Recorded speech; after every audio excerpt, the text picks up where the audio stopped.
Screen पे जो ये बंदा दिख रहा है इसका नाम है जनरल महूजी कैनरुगाबा। ये युगांडा का आर्मी चीफ है। अब देखो अपनी कंट्री के करप्शन से ये बंदा इतना परेशान हो गया कि मतलब कॉन्ट्रैक्टर रोड बनाए, 1 महीने में रोड गायब और गड्ढे गड्ढे बचे केवल। तो इस आदमी ने सीधा बोला कि भाई रोड बनने के बाद, कॉन्ट्रैक्टर का पेमेंट होने के बाद अगर रोड में एक भी पोर्ट होल, एक भी गड्ढा दिख गया तो उस गड्ढे को कॉन्ट्रैक्टर के सिर से भरा जाएगा, मतलब ठेकेदार मरेगा। इंडिया में ऐसे लोगों की बहुत जरूरत है। अभी 3-4 दिन पहले लखनऊ रेलवे स्टेशन पे पूरा का पूरा टीन शेड नीचे गिर गया, जिसके नीचे बहुत सारे लोग दब गए। अब जितने लोग नीचे दबे थे, गवर्नमेंट ने कहा कि भाई उनको 5-5 लाख रुपए मुआवजा दिया जाएगा। जिसके पैर नहीं रहे वो 5 लाख में क्या करेगा? इवन जो पैरालाइज हो गया वो 5 लाख में क्या कर पाएगा? आज के टाइम पे 5 लाख रुपए हॉस्पिटल का बिल होता है। अगर तुम एक अच्छे हॉस्पिटल में चले गए तो 5 लाख रुपए हॉस्पिटल का बिल बन जाता है। यूपी में हमीरपुर एक जगह है, वहां पे बेतवा नदी पे एक ब्रिज बन रहा था 90 या 100 करोड़ की लागत से। बनने से पहले ही वो ब्रिज गिर गया, जिसके नीचे 5-6 मजदूर दब के मर गए। अब इस पूरे सिनेरियो में गजब की बात पता क्या है कि ब्रिज गिरने के बाद अथॉरिटीज ने कहा कि भाई ब्रिज आंधी की वजह से गिर गया। ब्रिज कागज का था क्या,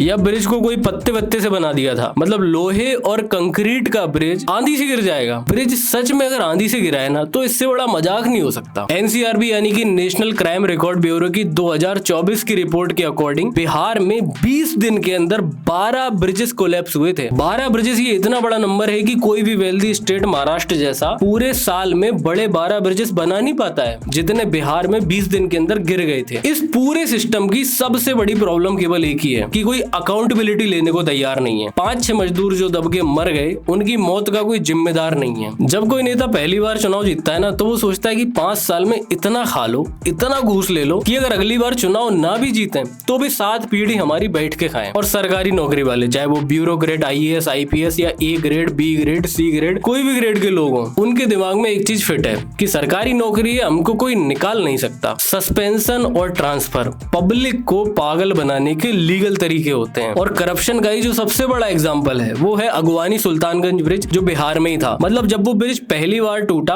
तो दोबारा उसको रिकंस्ट्रक्ट करने का टेंडर उसी कंपनी को दिया गया था जिसने वो घटिया ब्रिज बनाया था। दोबारा जब वो फिर से कोलैप्स हुआ तो फिर से उसको बनाने का कॉन्ट्रैक्ट उसी कंपनी को दिया गया जिसने वो ब्रिज बनाया था।